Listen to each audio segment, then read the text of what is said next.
Nagpakpak paglabo pa sa artista. Di ba? Kita tag-artista. Suppose si Pierre Pascual sa Martin. Grabe itong Shaggy. Upakpak. Kung sa pagka si Jesus labo pa sa artista.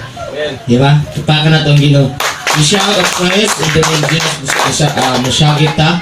Jesus, Jesus, ika 3 times. Sige, 1, 2, 3, go. Jesus! Jesus! Jesus! Hallelujah. Mga kigsunan, may buntag once again. Praise the Lord. Gahapon, nakabisita si Pastor sa balay na kong payag man to. Muna nga, nag-studio me. Then I will ask him detailed information. Then I pray in the Lord, Lord, you will allow me to go in that church tomorrow. And the Lord, yes, I will go with him. Naghapon, ganyan na. Nagtana si Mrs. Di ata simbang ko. Dito ta sa atong nag-imbita. Na pastor kay naibuhato ng Ginoo. One thing that God is giving. Hallelujah. When I was in first ministry, dito sa Sawata, Mandalingan, inaniya akong church gitala. When I don't know what is my calling. Wala pa ako kabalo kung sagit ako ang tawag. Kabalo ko sa tawag pagka-prophet, pero as I function as a pastor. Kanang attorney, pagjutuya hospital, kabalo ba na mo pira dili? Hindi na kabalo ko pira. Dili si kung saon pa naman may attorney, naibusikitong din nagtinga. Di na kabalo. Muna po na akong trabaho dito, I was there in Sawata. Bisig dili ko pastor lang, pastor ko. Muna nag-antos ko dito. Stress din. Paan kayo? Then, himaya o grasya sa Ginoo, himaya o grasya sa Dios. Duha ka po mga tawag na sa Roman Catholic kaning right hand sa Father. Kabag. Duha sila kabag. Na-convert sila. O himaya sa grasya sa Ginoo. Ang Katoliko dito, bungkag. Kaya wala naman isimba. Kaya ang kaabag, nagpabadlong na, nag-inom na, nagkuha na. Sadya, nag-usap na po yung simba. Lahat po ng mga tao kay kumantay mo pato. Kaning pato, kung ay mag-una, huwag mo sunod. Inana po ng tao, kung ay mag-una nga leader, huwag mo sunod. Muna nga, kung kita mo, gitawag mo leaders, ano nga iglesia, be good example.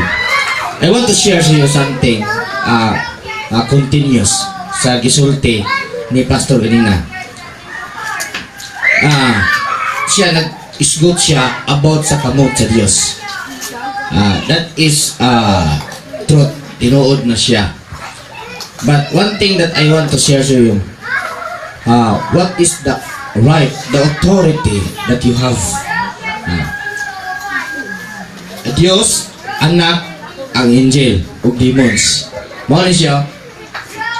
Ang Diyos, una, ang anak, kaduha, ikatulo, ang anghel, ikaapat, ang demons. Kung dili ka Kristohanon, dili ka Diyos nun, you don't have a relationship with God. Inani ka. Diyos, sunod, anghel, sunod, demons, ikaapat ka. Because you have the right. Okay. Si Pastor, amigo na ko na siya. Pastor, pila kita magpas? 29. Magulang di ko di ay. 31 ko. Sige.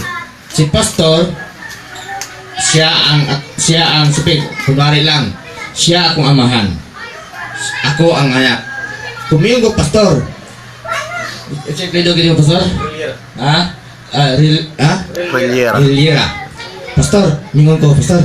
Ako ra ba tong anak nimo sa gawas nga nalimtan nimo? Nya, muta mo ko Pastor, kaya mo sa kailan sa kuha. Sa lido nimo. Rilera. Mingon ko. Na unsa may ebidensya nako nga ako siyang anak, ako siyang amahan. When Jesus asking, what is your evidence that you are my son?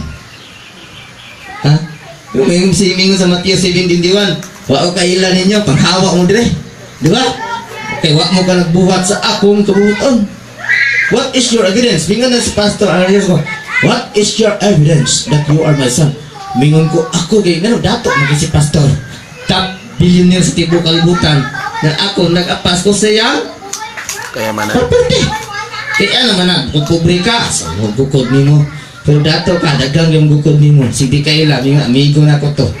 Pero si Pastor Elia, dato, billionaire kayo. Namingon ko, ako ang amahan. Ay, akong anak, nawala. What is my evidence? What in this earth, kung sa ebidensya dire sa kalibutan? Mutana ko sa inyo ha. Dire sa kalibutan, kung sa ebidensya? Ha? Oh, saan DNA? Pero unsa gid pinaka legality? That is medical scientific naman na. Oh. Ha? Iniso. Di ba? Kung wala kay iniso, kung mayroon ko, wala kay pakita kay ministro pastor, ang ibig sabihin, I am not the son. Wala ko, nag-angkon-angkon lang ko. Tama ba? Now, in spiritual aspect, what is your evidence? Di ba? Because people Christian now do not know what is the identity. Kung anak, kung sa basta anak ba sa Ginoo, anak sa demonyo. Kaya doon naman, anak ka sa Ginoo, anak sa demonyo. In fact, the evidence is money. In John 1:12. Diba? Bisig kinsa mo to o sa ngalan, tagaan niya o karapatan mahimong anak mo niya. He gave the right the children of God. In John 1:12. That is evidence. Di ba? Nasa ko lang to, plido, muna sa ibahin na ng text. Di ba? Muna na imo birth certificate. Kung anak ka sa Diyos, Diyos, ikaw, angel, demons. Muna nga, you are the sons and the daughters of God, and then you are the descendants. Mununod ka sa itong amahan. Okay. In Matthew 18:18, mo nag-ingon. Abre yung Bible.